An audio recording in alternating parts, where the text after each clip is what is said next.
Now about 8 days after these sayings, Jesus took with him Peter, John, and James, and went up to the mountain to pray. As he was praying, the appearance of his face was transformed, and his clothes became very bright, a brilliant white. Then 2 men, Moses and Elijah, began talking with him. They appeared in glorious splendor and spoke about his departure that he was about to carry out at Jerusalem. Now Peter and those with him were quite sleepy, but as they became fully awake, they saw his glory and the 2 men standing with him. Then, as the men were starting to leave, Peter said to Jesus, "Master, it is good for us to be here. Let us make 3 shelters, one for you, and one for Moses, and one for Elijah," not knowing what he was saying. As he was saying this, a cloud came and overshadowed them, and they were afraid as they entered the cloud. Then a voice came from the cloud saying, "This is my son, my chosen one. Listen to him." After the voice had spoken, Jesus was found alone. So they kept silent and told no one at that time anything of what they had seen. Once upon a time, I went to camp. Well, it wasn't really once, it was at least 3 times. I guess that would be thrice upon a time, but that's not really a saying. Anyway, that's not what's important. What's important is I went to camp. Specifically, a Christian camp. I spent a week learning to be more godly young person than I already was, which was a lot, I'm quite sure.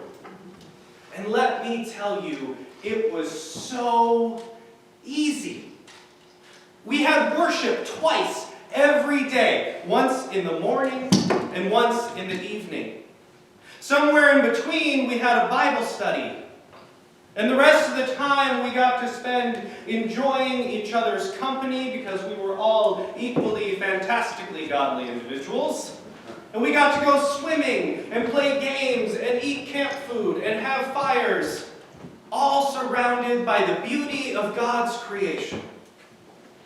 I could not imagine ever wanting to do anything else. Clearly, we were made to worship and enjoy God's gifts. Why didn't more people get that?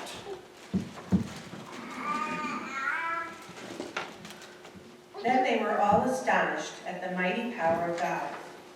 But while the entire crowd was amazed at everything Jesus was doing, he said to his disciples, "Take these words to heart, for the Son of Man is going to be betrayed into the hands of men." But they did not understand this statement. Its meaning had been concealed from them, so that they could not grasp it. Yet they were afraid to ask him about this statement. There was one small problem with those weeks at camp. They ended. Now, I didn't let that stop me, of course. I and my fellow youth group members sang our new favorite worship songs for the 4-hour drive back from camp to the delight of our chaperones. On Sunday morning, we got up and gave testimonies about how our lives had been permanently changed. On Monday evening, we went to youth group and made plans for carrying out what we had learned. On Tuesday morning, our parents said, "You were at camp for a week and didn't shower. Go wash and put on some clean clothes." On Wednesday, we started to settle back into our former routines. And by about Friday, we were back to normal. It was like camp had never happened. See, it's easy to be faithful when you're caught up in the fervor of an encounter with God. But when the high wears off, faith takes discipline. It takes work. And if there was one thing that teenage me was not going to do, it was work. experience a spiritual whiplash in this story. It begins on a mountaintop with a wonderful vision. Jesus is joined by two great heroes of faith. Moses, who gave the law, and Elijah, who is the chief of all the prophets. And like me at camp, they wanted to stay.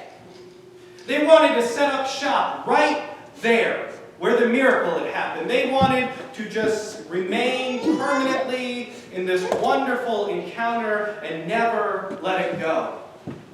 They wanted to be where true worship occurs. And then Jesus turns to them and says, time to go. Got to go back down the mountain. And the next thing they know, he's predicting his own death. The two experiences are so different, they can't even begin to understand the second one. What they won't learn until much, much later is that in order for the experience on the mountaintop to change their lives, they're going to have to be disciplined. They're going to have to put in some work. Now, we call this event the Transfiguration. It's the day when Jesus' appearance changed in front of his disciples, and we remember it every year on the last Sunday before Lent, a 6-week period before Easter, which is supposed to be focused on repentance and discipline. They seem to contrast with one another, but we do this on purpose. We do this because we know. We know discipline is hard. We know encounters with the divine are easy. And most of all, we know that the average person of faith is going to have a life which involves far more discipline than it does encounters with the divine. So as we prepare for a season of discipline, we take a day to reflect on the way that we have encountered God throughout our lives so that we can trust those memories to sustain us, to help us through these next 6 weeks. Lent is used in a lot of ways. Most commonly, when we talk about Lent, it's in the sentence, "What are you giving up for Lent?" Usually followed by chuckles and people saying things like, "I'm giving up giving things up for Lent. I'm giving up Catholic rituals for Lent." A few people will in fact say that they are giving something up, but it'll never be the same thing as the person that they're talking with. And if it is, that's kind of where the conversation ends. "Oh, you're giving up chocolate? Oh, me too. Good luck. See you later." But that's not what the purpose of Lent was meant to be. It wasn't supposed to be about each of us struggling through 47 days all on our own, off on an island without anyone to help. It's about corporate discipline. It's about focusing together and holding each other accountable and practicing tangible ways that we can allow our faith to sustain us. The early Christians didn't have a give up what you want, you give up what you want, I'll give up what I want, you give up nothing attitude towards Lent. They had very specific expectations of what were going to happen. And before you get too nervous as I list these expectations off, I'm not expecting them of you. But people were expected to go the whole day without eating any food. And when they did eat food after sundown, it was a limited menu. You couldn't have fruit of the vine. You couldn't have oil. You couldn't have meat. You were pretty much limited to flour-based products. A lot of bread. A lot of bread. On Sundays, it would loosen up a little bit because, well, we have communion and we have to have wine, so I guess you can have fruit of the vine on Sunday. And during the time that meal times would take place, There were expectations that you would participate in daily prayers and do these with others, not as an on my own kind of thing, but you would gather with others who were practicing, and here are our daily prayers, and here's what we're going to do at lunchtime. Here's what we're going to do at dinner time. Here's what we're going to do at sundown. It looked actually an awful lot like Ramadan. But over time, we've made this a very individualized pursuit. And while I'm not going to invite you to return to the monastic fast, I do want to invite us to journey through Lent together. So in your bulletin, there's one of these cards. And you don't have to fill it out. I can't make you do anything. These are Lent pledge cards. And they're a challenge not just to give something up, but to replace it with something. First one talks about giving up aimless worry in favor of focused prayer. Further on down the sheet, you have wasted energy being replaced with focused service of others. Wasted funds instead dedicated to giving. There's even a wild card at the bottom where you can choose your own spiritual discipline. And if you don't know what those are, you can come talk to me or listen to the sermon series for the next 6 weeks. You don't have to fill one of these out today, but you can. And if you do, here's what's going to happen. Some people are going to see these.